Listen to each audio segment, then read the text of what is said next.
Hello, this is Sean, and I'm about to finish up on my second book on handcuff hacks, and I want to quickly document my appearing and disappearing handcuff key. This is the prototype. Now the handcuff key is made with a single coin, and when you go to utilize the key,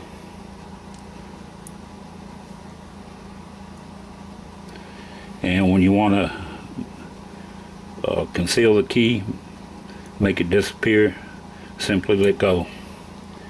And that's my appearing and disappearing handcuff key.